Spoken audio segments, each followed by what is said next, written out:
You're watching BionicDance. Don't run on automatic, instead, please think. Greetings, fellow space travelers. BionicDance here. Now, how many of you remember this fellow?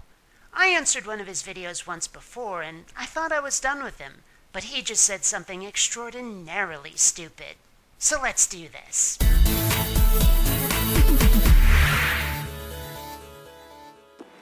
I just want to talk a little bit about the problem with skepticism.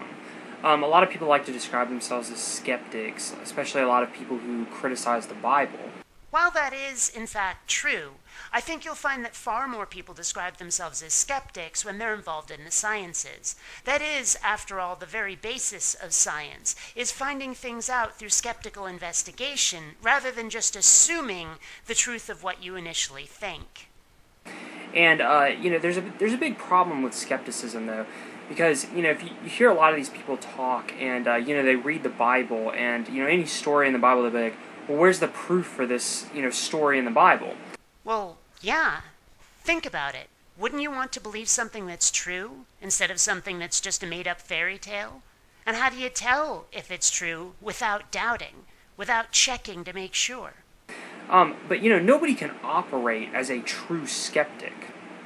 If you think about it, if I talk to somebody, outside, and they say, hey, I parked my car over there, nobody's going to say, well, prove it, I want to see it before I believe it. I mean, nobody's going to say that because everyone just goes off of, a basic template of trust. No. Because trust is something that is earned, not granted. Chances are very good that this person who told you they parked their car is someone you've known for a while, and you're able to gauge with a reasonable amount of confidence how likely they are to be lying to you. But furthermore, extraordinary claims require extraordinary evidence. Parking your car? Not exactly an extraordinary claim. Not like claiming that there's a God who created everything. And yet, for some reason, skeptics and modern society has seen this total skepticism as acceptable, but only when applied to the Bible. Again, no. As I pointed out earlier, skepticism is the basis for science. And furthermore, the Bible has some pretty extraordinary claims in it. Resurrections, water to wine, walking on water, giant floods, creating the entire universe, and a magical sky being that did all of this. I'm sorry, but yeah, we need to be skeptical of that. We need evidence of that. Because why would we believe it? Do you believe in Santa Claus? The Easter Bunny? Bigfoot?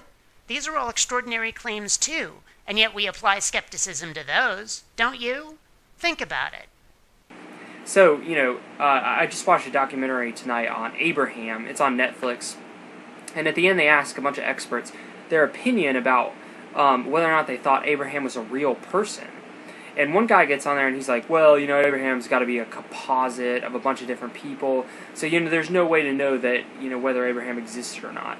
But I agreed with the second guy that came on, and he said, well, of course I agree, or of course I think that Abraham was a real person. I mean, I don't have any evidence to think otherwise. But what reason do you have to think that it is true? Do you have any evidence of it? And if not, why would you believe it? I mean, if you believe that, what else would you believe without checking to make sure? And, I think that's the direction from which people need to go. I mean, people need to trust first before they just jump on the skeptic bandwagon and say, well, you got to prove it. If you really believe that, then you're going to fall for every scamster and huckster out there, because some people are royal rat bastards. I'm going to deposit $10 million into your bank account. All I need is your account number and a copy of your signature. Bazinga, bitch, now you're broke. You trusted somebody and they absconded with all your money. Think about it. If you had to prove everything in life, you wouldn't know anything. Everything would take forever to say. No, it really wouldn't. Because once again, it's the extraordinary claims that require extraordinary evidence. And previous experience and earned trust tend to expedite things just a smidge. Everybody takes on trust that the people that they talk to, that the things they read in the news are true. Are you joking or just mentally deficient? Because nobody looks at the news and says, That's gotta be true. How much news is propaganda, is spin, especially on channels like Fox News? You really think we just take that shit for granted? Really? And that needs to be the default position, rather than a position of just, total, questioning and lack of trust. You want gullibility to be the default position? I'm not just gonna say no, I'm gonna say fuck no. If you're gonna try and tell me something that I don't think is true, I'm gonna want you to prove it.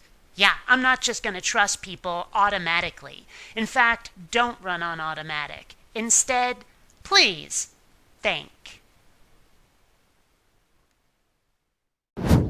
Please take the time to rate this video. And hey, if you dig what I do, subscribe. And please visit my Zazzle store, where you'll find all kinds of BionicDance merchandise. Ignorance killed the cat. Curiosity was framed.